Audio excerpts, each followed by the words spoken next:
What's up, everybody? It's the Arkatech Beatz podcast. We are your host, platinum producers, Arkatech Beatz. Every week we get together to talk about different things in the music business and entertainment as a whole. I'm Juggernaut. I'm Mike Trauma D. And together we make the super duper production group, Arkatech Beatz. If it's your first time here, make sure that you're clicking that subscribe button, clicking that like button. Today we want to get into a few topics, like the main one that, there's a few things going on this week, but the main one is that hip hop is basically losing its popularity amongst other genres of music.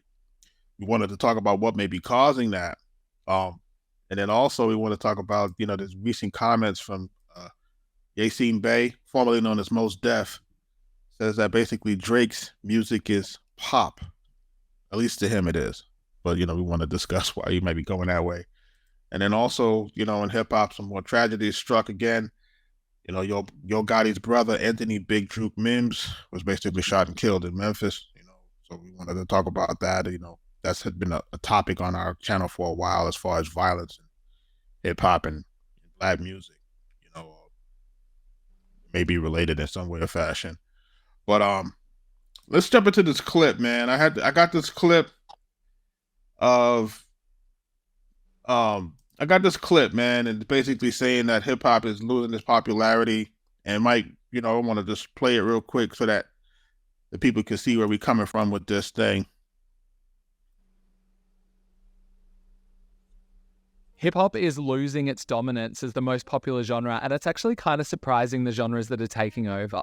So when it comes to streaming, hip hop has had a dominance for many, many years, but the amount of new people listening to new hip hop music has been dropping every single year. According to a new report by Luminate, it's taken another hit, and these are the genres that are taking over. The big one is country music. Obviously, we've seen its huge success this year, and what's weird is it's kind of being driven by Gen Z as well. It had a 23.7% increase. I expect we're going to see even more of that this year. The other one is world music had a huge year. Obviously, Afrobeat has been really big, and that's making an impact. But also, regional Mexican music driven by Peso Pluma has had an unbelievable year. Latin music has had a 24.1% increase. It's basically rising in all subgenres, but look at the regional Mexican graph. The amount of streams went up by like 10 billion last year. The start of it was obviously Peso Pluma, but we're only just seeing the beginning of it. And this is not talking about Mexico. This is a report on US streaming habits. It's the West Coast, California, that's really loving this music. And because of this, it's actually driving down how many people are listening to English spoken music. That's despite Taylor Swift taking up 1.7% of streaming just by herself. I just found this really interesting, and I think it gives a good snapshot as to where music is going genre-wise. Hip-hop is losing its And these reports are from, is it Lumina? Yeah, Luminate. Luminate is basically formerly known as SoundScan. Right. Just for people who are not familiar. Yeah, transparency. And SoundScan and Illuminate are the ones that basically tabulate your Billboard, your charts, just for the folks who may not be clear on what that looks like or what it is. But what's your thoughts, man? Hip hop is losing its popularity. I have some theories of some of the other music, and some of it's is rising up. But I have some theories, especially when we talk about streaming numbers. I have some theories behind that. It's on the outside, it looks like it's all music, but I think some of it might be also some nefarious things behind that. But talk about that. Well, we spoke behind the scenes, and I was explaining how frustrated I am when it comes to finding music to listen to. When I get in the car, I don't necessarily search for rap music.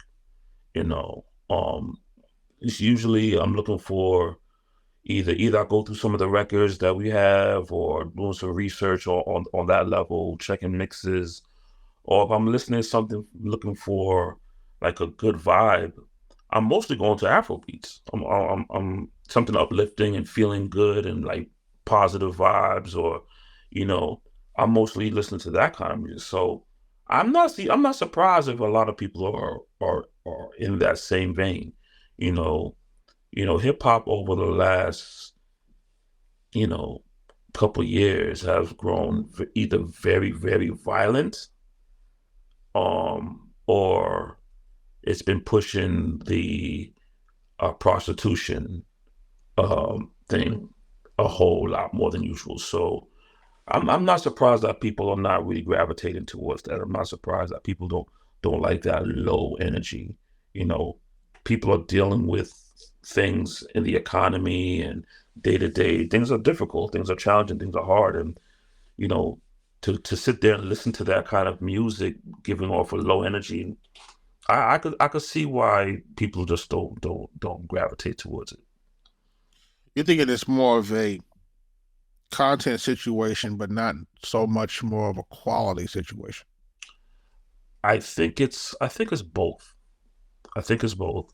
I think that's why it's having the effect that it's having, and it's happening so fast. You know, I think quality levels, um, there for a long time, there's only been one specific genre of hip hop that's been dominant for a very long time. It's been always just trap and drill. So nobody's really taking that sound and really uh taking it to the next level. It's been kind of the same kind, the same rhythm, the same drum patterns, the same kind of feeling, between trap and drill. And it may have extended, or it's stay in hip hop. Um, and people are probably just looking for something new, something different. So that's one thing. And content wise, it's just, again, I think people are tired of some of the content that's being, you know, sent over these airwaves, just over and over. Tired of the violence, tired of the negativity, tired of the prostitution and all of the negative, low vibrating stuff. Like, I think people are just tired of it and don't want to stand behind it. One interesting thing, though, also is, where are all our artists? Where are they? Last year, coming into this year, it's been a lot of women artists have been the main, and they pretty much get their shot. It's their turn, and it seems like the male artists have actually taken a step back.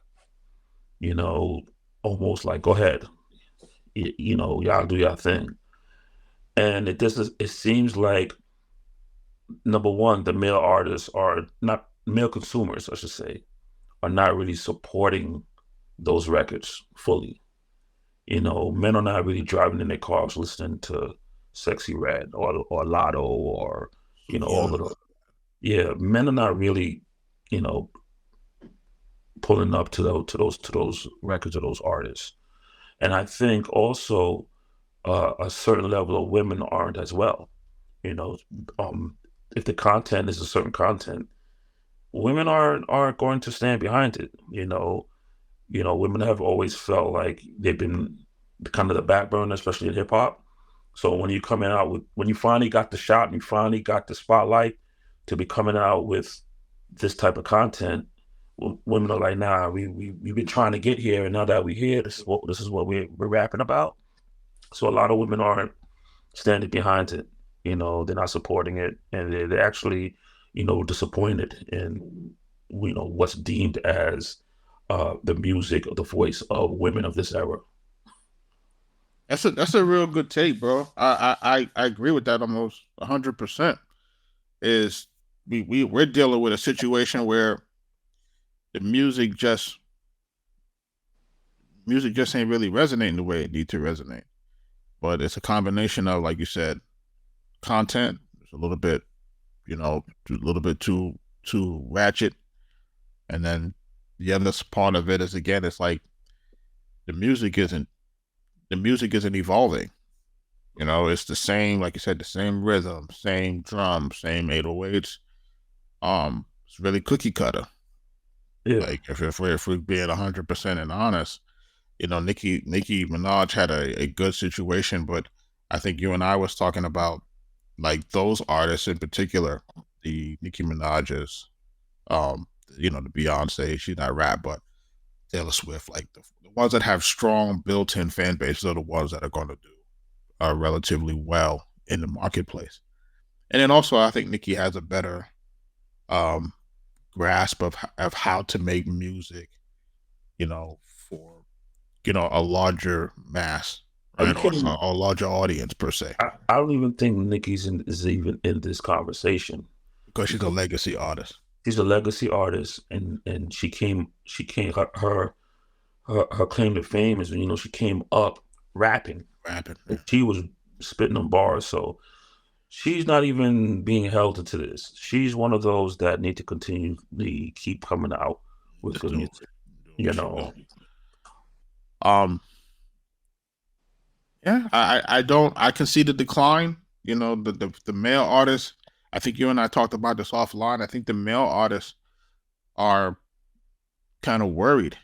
And, you say, well, what are the male artists worried about? They're worried about, one, the violence that's targeted toward them. Mm-hmm. The first thing I think men are worried about, the artists right now. So the things that they would normally talk about now turn them into targets, right? Right. Mm-hmm. And then they also now become targets for, criminal conviction. Absolutely. Yep. So I think the whole YSL Young Thug thing, I think that is really shaking a lot of guys up. Their lyrics are being used in RICO situations. Yeah, they just played one of the Thug's records in the courtroom. I saw that this week. They was playing Thug's record in Lifestyle in the courtroom, and I'm just like, what's wrong with this record? This record is not even. It's not even one of those records like that. You know what I mean? And I'm like, this is a hit record that y'all playing in court for a RICO case, right? So that's alarming, Right. And then you got a lot of rappers, Fat Joe, and I'm saying, hey, everything I said was lies. Like, these guys are looking at the situation like, hey, rap may cost me my freedom. So I think a lot of guys are reevaluating this thing and saying, okay, let me figure out if there's other ways to eat, because this ain't it right here. This is gonna really jam me up in the long run. So I don't see anybody taking any risks musically. I don't see it. I don't hear it. Yeah. Outside of maybe the Griselda guys, it's like everything right now is just kind of stagnant. I remember a new artist used to really come out maybe every year, every other year or something. Yeah. Something to look forward to, along with the established artists that, you could count on, but who do you count on now that's going to deliver? I remember at a time, and I know this is dating us, but I remember there was a time where you're going to get a Jeezy album at the end of the year. You knew you was going to get a J album at one time, or maybe a Nas album, throughout the year, you're going to get a couple of heavyweights, however you want to put it. And that kind of filled out your year. And then you have, some new guys that popped up in between, and those were, that was dope. But one thing I do want to look at also that I'm wondering if it contributes to it is also the mixtape world. It seems like the mixtape game is gone, it seems. The mixtape game used to also allow artists to really be creative. The things that they wouldn't be able to do on album, they used to get it off on a mixtape and allow their creativity to really flow, do the type of records that they want to do. And even that's not really around. So there's a lot of things that seem to have been removed from the whole hip hop ecosphere. Remember, mixtapes used to have a lot of uncleared material. Yeah. Yep. So I think what's happening now is that, there was a bit of a crackdown on that. Right. And then also what's happening with that is that, a mixtape now can just be streamed. You know what I mean? Like, folks, folks ain't putting out music at that high volume anymore because I think people are discouraged at the royalty rates. I'll be honest. I think people look at that and say, what am I putting out all of this good ass music for, and the cost to record a song, a high quality song, has, in some cases has been reduced, but in some cases still remain the same in terms of production fees, clearances, things like that. So when you put those things into it, so you can put it out faster, but it still costs a certain thing. Right. It's like, what's the return on the investment here? Is there a return on investment? If you have if you have big artists like a Rick Ross and a Meek Mill drop an album and you don't hear a peep, like that's an interesting dynamic. And makes me start to wonder, like, have these guys really, are they past their prime, or is it really, was there some sort of suppression going on, or did the label really promote them that much? Well, remember that the label that they're part of was a whole different situation. It wasn't the giants, the giant labels, I should say, and you and I know is, if you're not a part of that system and they don't push that button, then your music is just gonna, flat. Yeah. You don't want to believe that. You would think that their popularity would have carried them, but it really looks like a suppression effort, if you ask me. Like, Looks that's like what it really looks like. it looks like a suppression, definitely, and it kind of it looks like there wasn't no real promotion behind it. Like, it came in and that was it. Like, it almost looked like there was no real rollout, no big marketing. I mean, this is something that the label normally does. They set this whole thing up. And I just remember that, whenever like a Rick Ross album would come out or get ready to come out, or a Jeezy album was going to come out, there was such a buildup. There was such a let's say it would be like a 2-month buildup. So yeah, you got the date, but then you had to build up. You had the single way before the album would drop. So I also think that because of streaming, the whole setup, the whole marketing, everything has been changed, and there's no anticipation for an album to come out. You just get it, and that's it. And there's no experience in shopping to go to the store and pick up the CD. There's no personal. So I think there's a lot of things that go along with it, which has hurt us.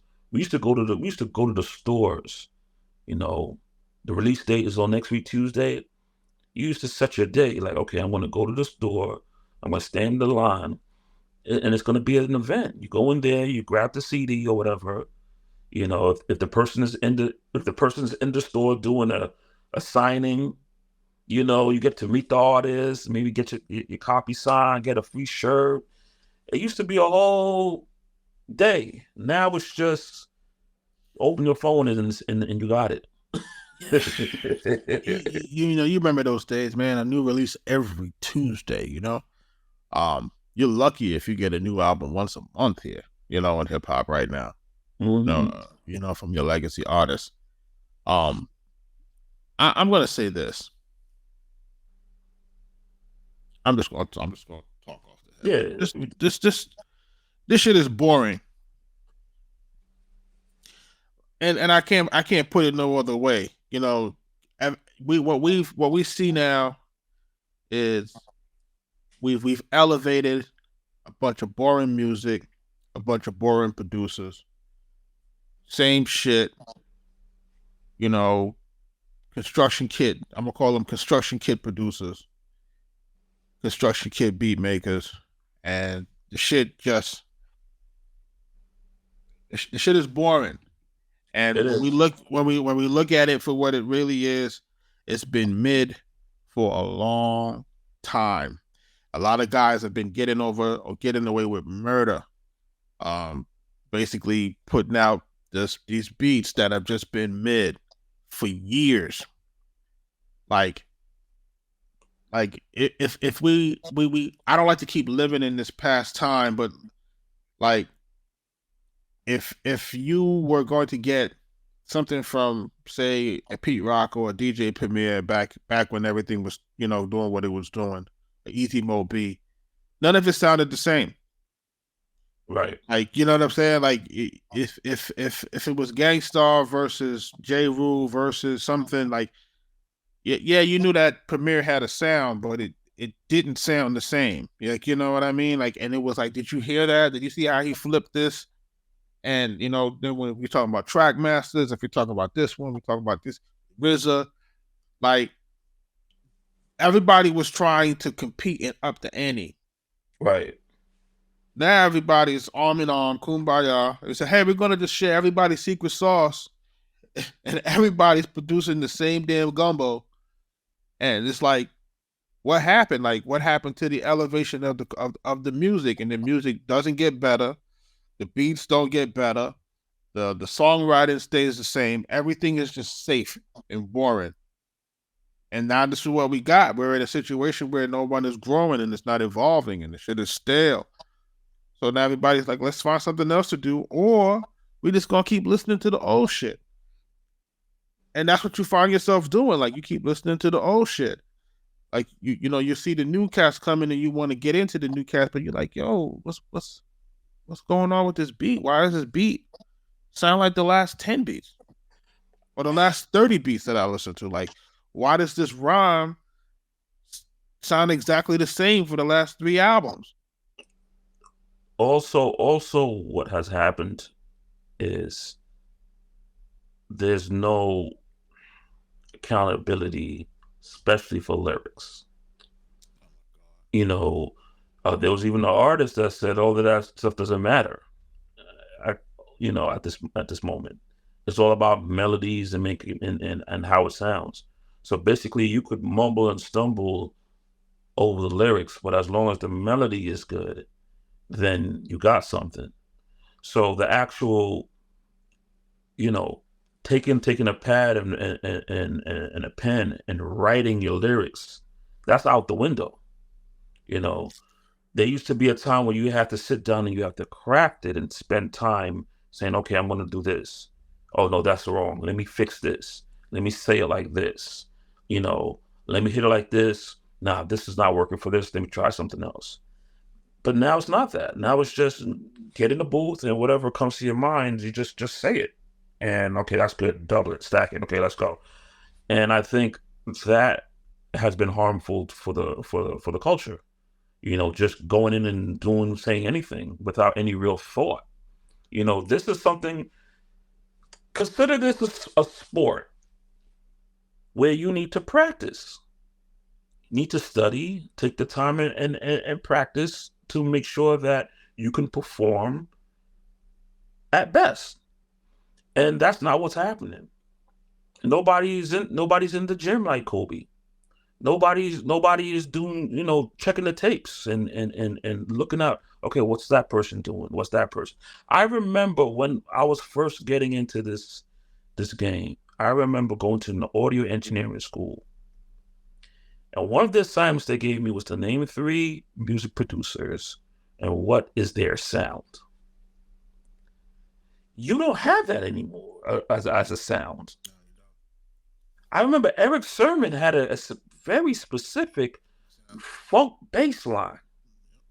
I remember RZA having very dusty drums and samples and matching samples with other samples.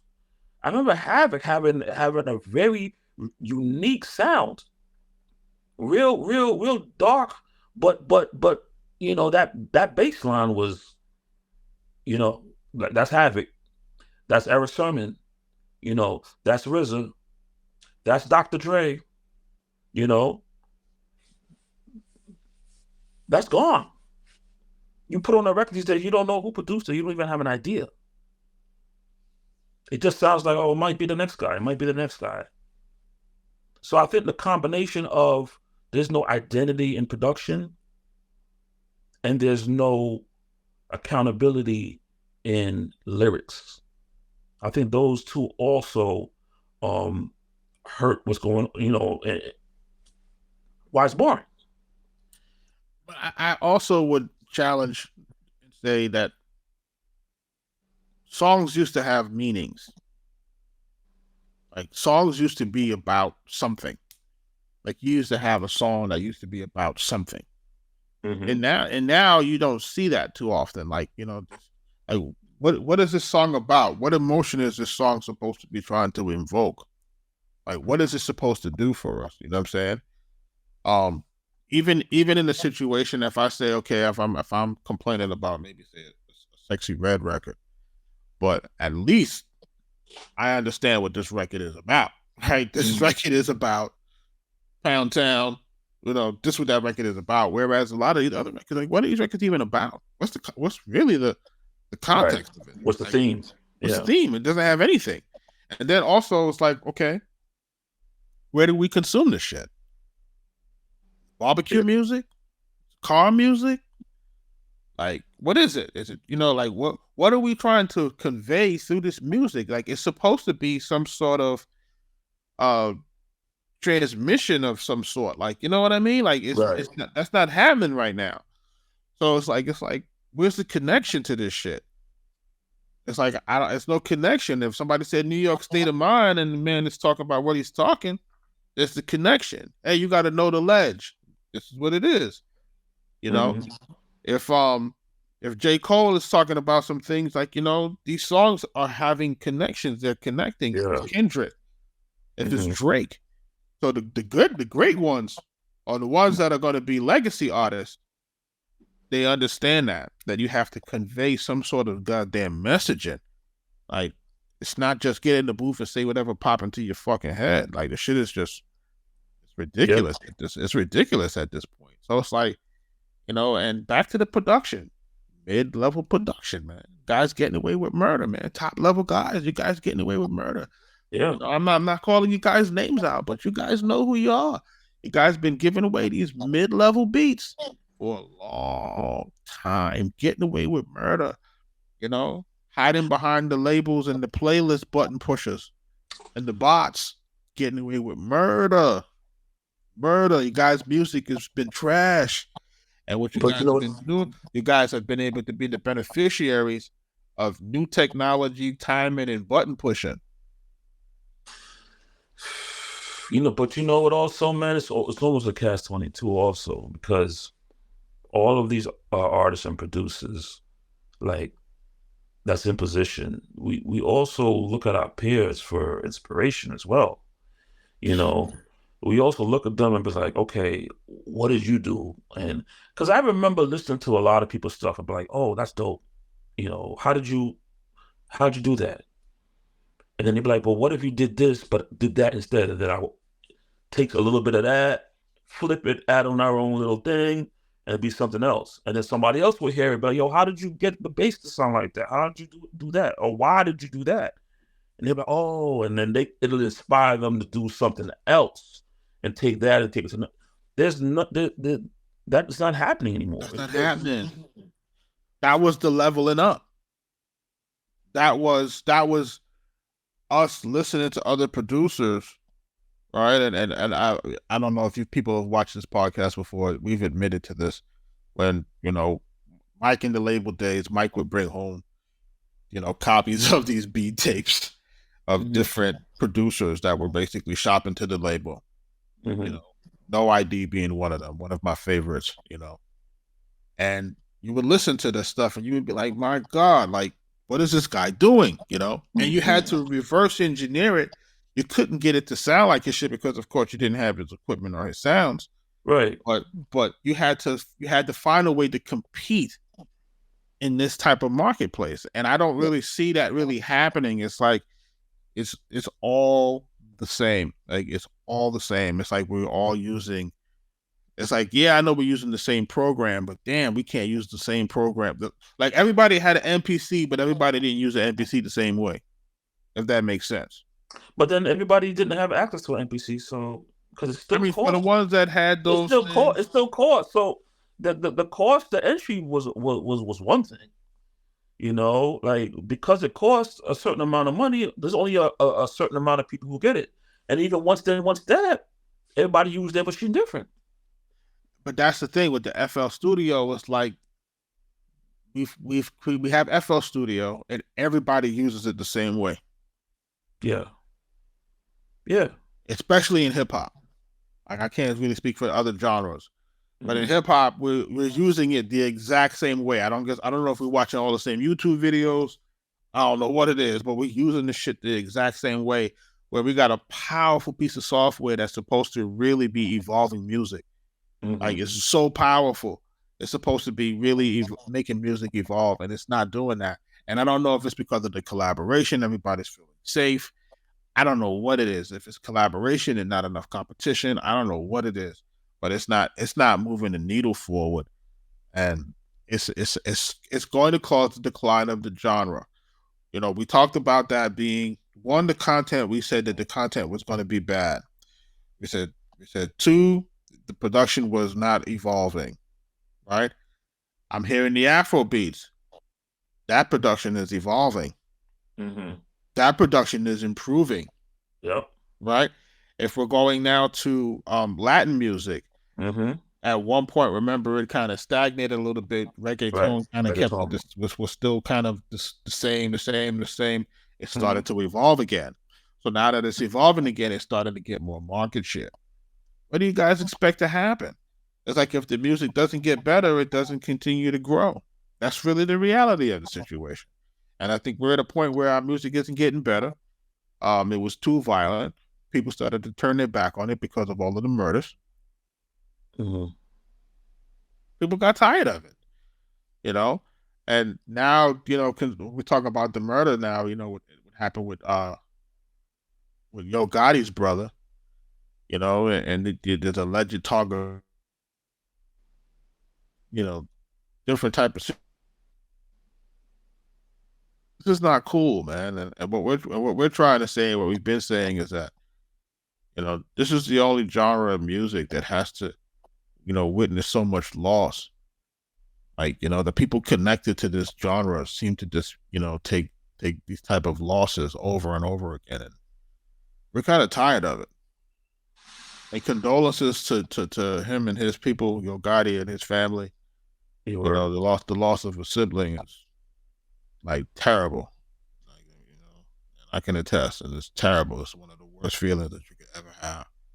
Probably worse than losing a parent, depending on how close you are to your sibling. You know, and at the end of the day, it's like we've been trying to figure out, like, when does the violence really stop in our community with regards to hip hop, and we don't know. It's like I don't know what the answer is.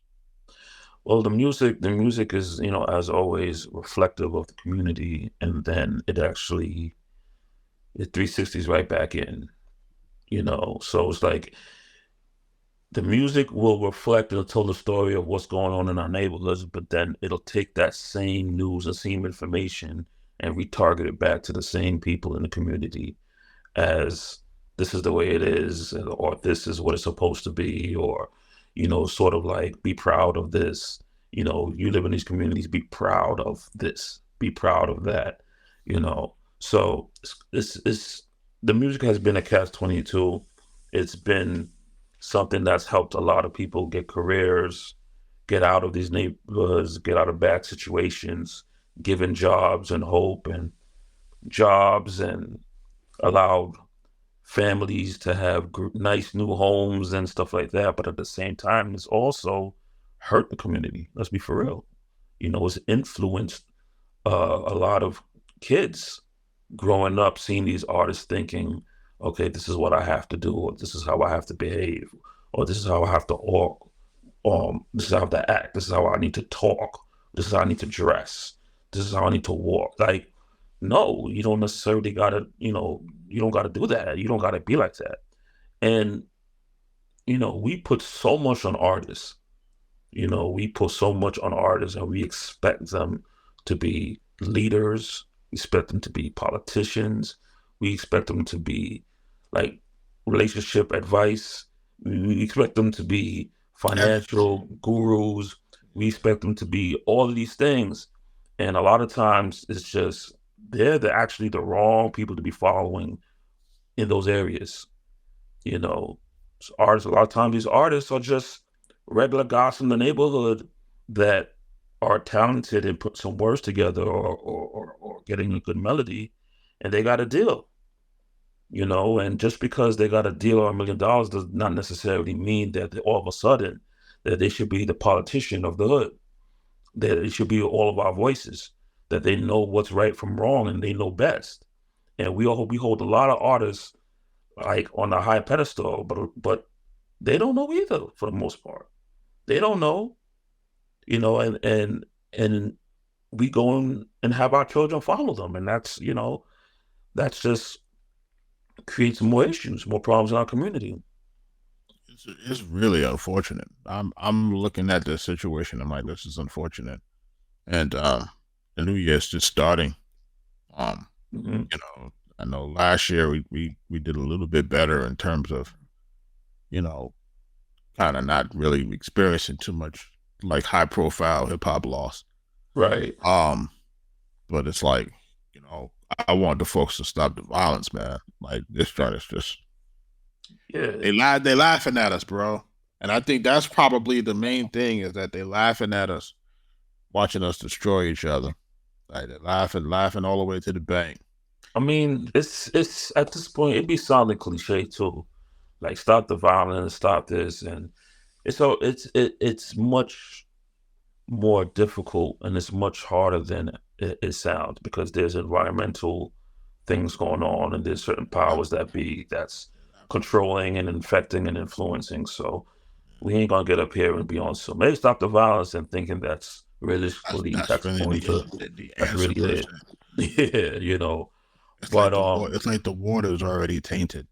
And, yeah, you know, but you'd have to get a whole new reservoir of water before you can even start to see any types of help. I just wish that folks got back to like writing, you know, taking the time out to write, you know, lyrics. And what I mean by that is, when you write your lyrics, you know, you look over it, you see if it's what it needs to be, and you don't just off the cuff just say whatever you want to say. I think that's what hip hop is about. You know, being a hip hop MC, a hip hop artist, you know.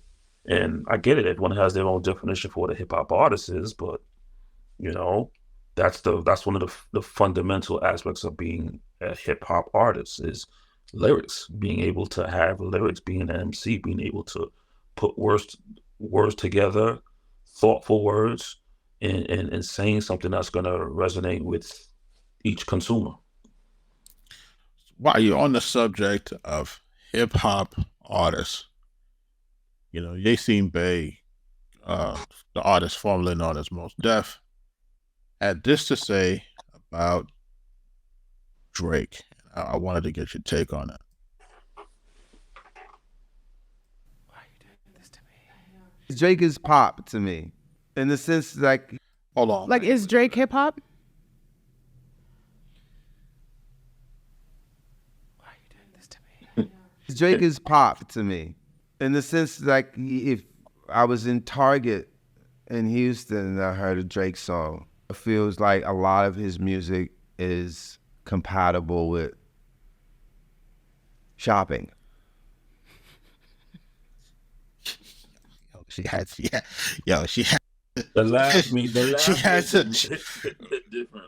Yeah, she had to disrespectful. Look, I'm gonna go out on a limb here, man. People may not like what I'm about to say. Y'all gotta stop disrespecting Drake, y'all. Y'all gotta stop disrespecting Drake. You have never seen an artist, hip hop artist of this caliber, and you've never seen it. And people are not going to appreciate it until it stops. Until he stops recording, until he retires, and there's no more music coming out from him. What is this hate? What is this? What is this fashion? I don't understand the hatred for his man. I don't get it. I don't understand the hatred for Drake. I don't get it. I get this doesn't make sense to me. Is it because he's not a gangster? Is it because he's light skinned? Is it because he sings and raps? Is it because he's been dominant for so many years? Like, what is it? What is it? Like, what is it? Like, let's be honest. Like, what is it, man? Like, what is it? Like, what is the hatred for this guy? And like, I don't understand it, and it doesn't make sense to me. Like, you know, I've had my own criticism in terms of, album cohesiveness, but that's where it ends. I'm not going to talk about this guy in terms of can't rap or it's not hip hop. Like, are you ridiculous? It's ridiculous to me, man. And and if you look at his catalog, the amount of albums, the amount of songs. Yes, he got some songs I can play in Target. It's called being versatile, right? Mhm. What we LL made I Need Love. What we call that? We call him a pop artist. Come on, like, you know what I'm saying? Like, I think every artist has the situations where they evolve and they expand to larger audiences. I Now, think does it, I you think know, does it make in them order more to be great, popular? in order to be great, Yeah, in order to be great, you know, you need to be able to satisfy. And I said this before. You need to satisfy those worlds without losing who you are. absolutely. I think that's a great way of putting it. And I seen a recent interview with Hitman, Derek Angeletti, D. Dot, and he said, "Where's the manual that said that you can't do this in hip hop? Where's the hip hop manual that says that you can't write a song this way?" I think there has been a misconception early in hip hop, and I'm gonna say it's even in EPMD has even said it in the crossover. Great record, great record. Man, I used to love that record. And there was this thing about going pop. As a hip hop artist, going pop. It was such a frowned upon taboo. Remember? Yeah, like you're supposed to stay underground. You're supposed to stay gutter.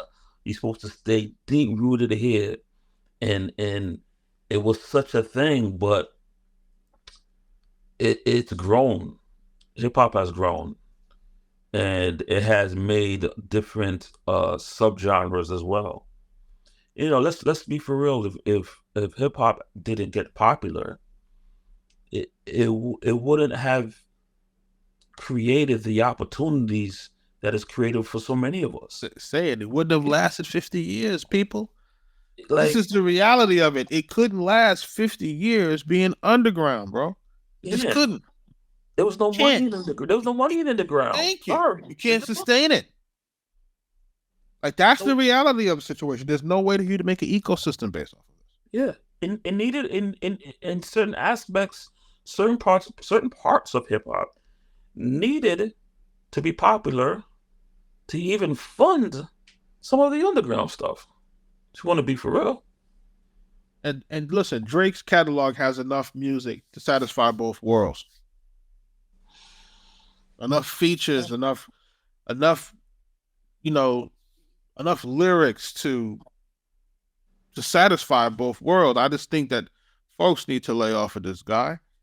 Do you think folks need to realize that this is one of the greatest artists of our generations, if not the greatest artist of the generation in terms of hip hop? And you guys gotta stop disrespecting this guy, man. Do you think this guy is really the issue with the lyrics being written?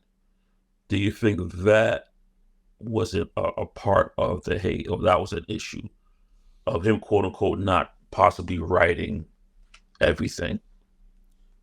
You and I have been in the studio with some very, very big names. Did they have help? Absolutely. Absolutely. Hands down. Were there some B and C level guys in the room that say, "Hey, put this in the line, do this, add it like this, say it like that"? Honestly, that's how it should be.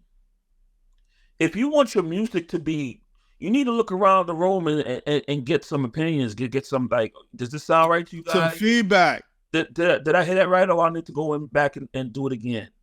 Because some of the greats, even some of the great big names, huge names that we've worked with, stopped and looked at us and said, does that make sense? Does that sound good? And even us, we were blown away a little bit, like, but you're so-and-so.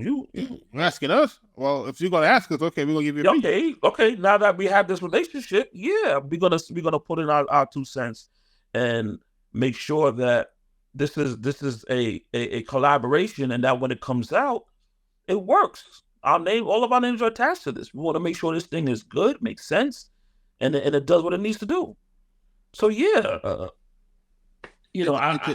and to make it seem like he doesn't write his rap lyrics, it's just asinine to me. Yeah, shit is asinine, man. Like, come on, man. Like, you guys are kidding me, man, with this, man. The hatred for this guy, I can't stand it. Like, it's too much. He's done too much. Yeah, he's done too much. But ask yourself where the genre would be minus that artist. But Jarvis, it tells you something about this ecosystem that we're in. It's like, it doesn't matter what you've done, it seems, because they even gave Timbaland a hard time. They gave him a hard time getting a deal after all of the things that he's done, the Aaliyahs, the Missys, they were giving him a hard time to get a situation for himself right after that. And he was just like, what? How? So it's they don't respect great artistry anymore. That's what you're saying? I can't put my finger on it, man. Like, if for Bey to say he's pop to me, that's his opinion. He's entitled to it. Come on, don't call him Bey. I mean, Yasiin Bey. That's what I'm saying. Pause. I want to say Mos Def, but I don't want to, disrespect the man. The man changed his name. But, I just like, that's his opinion. Yeah, it's his opinion, but it's like, come on, bro. That's clearly, and then when he went on to say, "Hey, I hear it in Target when I'm shopping," that's a dig. But listen though, here we go though. Is that bad though? Again, that's what I'm saying. You're trying to say that's like you're trying to diss them, possibly. I hear it in Target, like it's a dig, but damn, if you hit a Target, that's pretty good. Like, in my opinion. Remember, I love to have my records in Target. Remember what these guys used to stand for. They did not want their music to be tied to consumerism, which or like, that's what they say, corporate or commercial consumerism. They didn't want their music to be used and utilized as that vehicle. But the truth of the matter is that your music was always used for consumerism in movies and every place else. Like, you know what I'm saying? It's the underbelly of commercials, advertising, and commerce. So you can't pluck yourself out and say, hey, you don't want your music to be played in Target. That's where you want it to be. Yeah. Like, that's where you want it to be. You want it to be tied with, corporate brands so that you can now get more for your music. If we don't have that, then you have that Spotify shit where you get a fraction of a penny. Right. Now I get it. You want to be selective of the brands that it's with, because you may not, as an artist, align with the values. Right, with the brand. I get that aspect of it. But for the most part, you want your music to be played wherever. For the most part. Target, I think that's a great look. And that's something to be proud of. I need people to stop hating Drake. Drake, they hate you, but they hate you because you're just too great, bro. People like to see an accident, because people like to see success, and then they like to see it, spiral out of control. They're doing the same thing right now with Kevin Hart.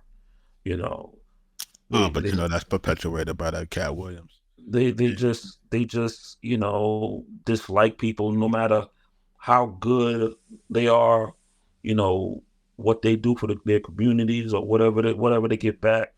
People just hate, man, and that's something that, unfortunately, that we're not gonna get past. People are people, I always say. That whole Cat Williams thing. The Cat Williams is what got everybody tripping right now. But how many views is this thing now? 47 million views. Cat Williams? On the Cat Williams Shannon Sharp interview. Wow. And then I think he has maybe about 25 to 30 individual clips that are all rapidly approaching the million. By the time it's all said and done, 100 million views on this one interview. And who has this monetized? Shannon Sharp? Yeah. Nice. Should be a nice piece of cake. Yeah, they're saying basically it's going to generate millions of dollars for him. Damn. One piece of content. Let me ask you something. Does someone like Cat Williams make a deal with him for a piece of that? You don't get a piece of that. Well, you agree to come on somebody because you know what you're going to do. You know what. Nobody knew that it was going to do that because what's his name had an interview in the can too. Willie D and him. Nobody knew it was going to do what it did. It's just his particular platform that created that ecosystem for him.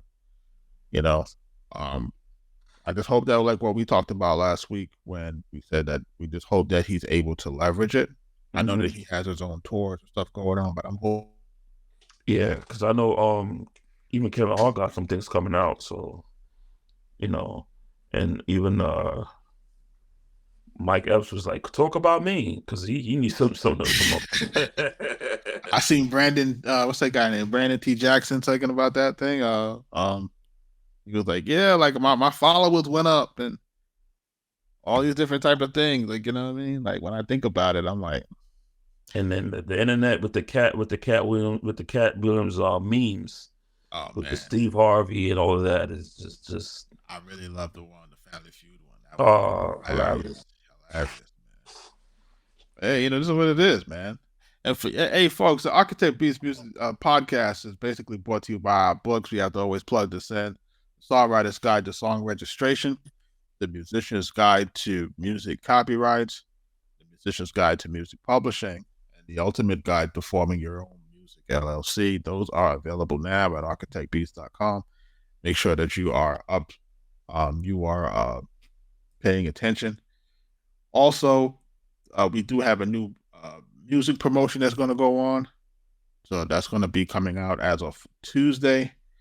So just make sure you're paying attention and taking a look for that. We're going to be offering basically some tracks so you can basically hurry up and make an EP. So we're looking to see if we can cultivate those next set of artists. We're complaining about it, but now we're trying to do something about it. Real affordable, huh?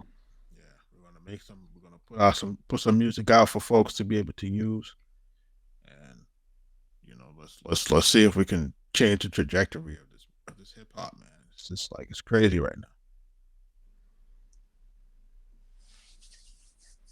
now. So everybody, leave Drake alone, man. Leave Drake alone, man. And no, he didn't sponsor this podcast. Nah, he didn't sponsor the podcast, man. You know what I'm saying? But I hate this. I hate people not to give a person their just due. Really give him his just due, and let's be honest about what he's contributing to the culture. He's contributing so much to this culture that a lot of artists couldn't even scratch the surface on, and a lot of artists that he's helped to break, like a lot of you guys couldn't even do the stimulus package like how he does it, and the hatred for him is just out of this world.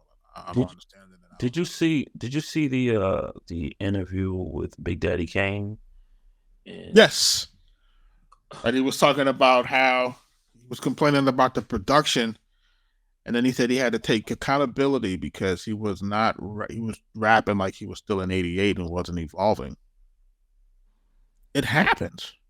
It goes in line with what we're talking about when it comes to evolving and looking around, studying, and taking the time out to perfect your craft. You can't just put out whatever, and if you do, you're going to look around and say, wow, it's not doing well, it's not performing well. Why it's not? And you have to, if you're going to take this thing seriously, you're going to have to look around and even take accountability for your part. And it was dope to see him say, you know what, It's not the producer's fault, because he was blaming the producers. He had all the name producers on that project. And he was blaming the producers and saying they gave him whack beats or whatever the case may be. But it came down to the way he was rhyming, the way his flow, he said, didn't upgrade. He didn't level up his flow. The way, the delivery, the way he was putting his words together, because there is a difference from a person who raps from 88 to, one who rhymes now. There's a difference. Yeah, there's different rhyme schemes, rhyme patterns, certain the way you flow, delivery, um, the type of tricks and things you say, and subject matter, all of those things matter. So you should always look at it and say, how can I make this better? How can I say this better? How can I flow better or make it stand out? I love music that lets you like think, where they say something, you're like, yo, he said what? Like, how did he think of that? Or how did he get that word to rhyme with that word that make it make sense? Or it's a double entendre or a triple entendre.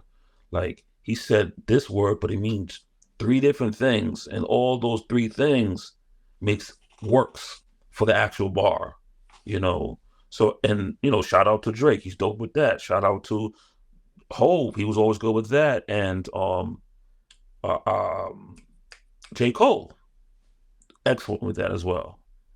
So, put some thought into these lyrics, man. Put some thought in this content.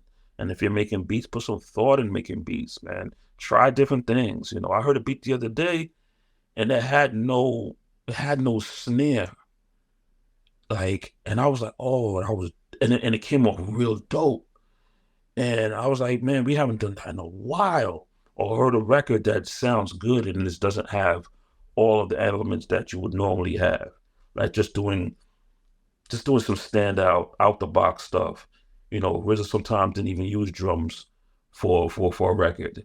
He'll let the drums in the sample, that's so deep in the sample, just rock. And in some situations you'll be like, yo, that's different. That's new. So just be creative, man. It's so far gone, man. Like, I would challenge people to say, hey, think about the first time you heard, say, like, UGK, Jay-Z, Big Pimpin'. And you say, well, what is that? It's like, that doesn't exist anymore. Like, like, what is that? Busta Rhyme, let me see where your eyes could, put your hands on your eyes and see, like, what is that? Yeah. It's like, these new guys have to reach back to that to kind of get that same feeling, but it's like, look at that, like that's what we was dealing with every other week. Like, like music was coming out, like, wow, what's this? What's this? Like, it's never been done before. Never been done before. Like, weird, strange, crazy, taking risks, putting drum patterns in certain, like, that's what also made Timbaland's just freaking stand out like crazy. Because the things that the drum patterns that he was doing, nobody was doing that. The things and the sounds he was using, nobody was doing that. It was just like, wow, what is this? How do you get your sound like that? Like, what made you put a baby crying in the middle of the song or in the background, or creativity, bro. Like just off the wall stuff that, I love that, man. That's just being creative, man. And no matter how crazy it seems, man, try it. Try it. If I had to leave any type of parting words, man, I'll just say, man, let's get back to being creative, man. Just try stuff out the box. Folks, make sure you're following us at ArkatechBeats.com. All social media at Arkatech Beatz. Like I said, leave Drake alone, man. Until next time. Peace.